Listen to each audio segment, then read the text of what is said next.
Predtým, než dám slovo šéfovi Najvyššieho kontrolného úradu, by som rád medzi nami privítal predsedu konferencie biskupov Slovenska, košického arcibiskupa metropolitu pána Bernarda Bobera. Nech sa páči. Ak by ste mohli, poprosil by som vás možno aspoň o pár slov, keďže ste prišli medzi nás. Ďakujem veľmi pekne, pozdravujem všetkých.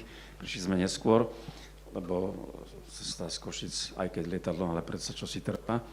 Ďakujem veľmi pekne od začiatku, čo ste už teraz spomínali niekoľkokrát, pána Noncia, pozdravujem svojich kolegov, biskupov a takisto vás všetkých, ktorí zastupujete práve túto oblasť sociálnu, zdravotnícku, ľudskoprávnu a tak ďalej. Som rád, že aspoň šťastie sa zúčastním, lebo mám aj iný program dnes, ale som rád, že dopoludne budem s vami a potom aj pri svätej omši.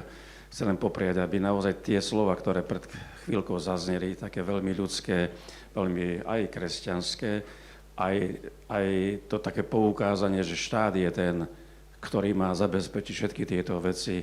My mnoho razy suplujeme bez uznania, ale bez incenzovania, to nie je potrebné, ale bez uznania, a dokonca musíme sa boriť s rôznymi prekážkami. Kiež by naozaj to vedomie prišlo do vrchných hlav a lavic a kiež by naozaj systém v štáte sa rozvíjal, vyvíjal tak, aby naozaj to bolo to čosi normálne.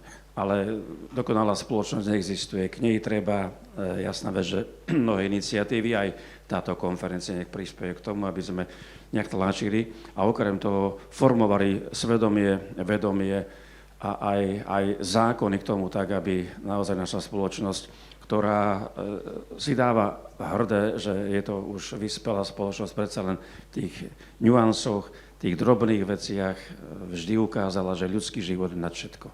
Nič inšie tu nie je také dôležité, ani to prvenstva rôzne technickej oblasti, ani v politike, ale predovšetkým ľudský život od počatia až po prirodzenú smrť a potom všetky tie veci, do ktorých sa dostávajú mnohí naši ľudia, aby sa im ľudsky pomohlo a potom aj zákonne pomohlo. Ľudsky myslím, že na to má každý dosah, lebo každý má ľudsky pristupovať k bede toho druhého a cítiť sa, keby som bol na jeho mieste, čo by sa stalo.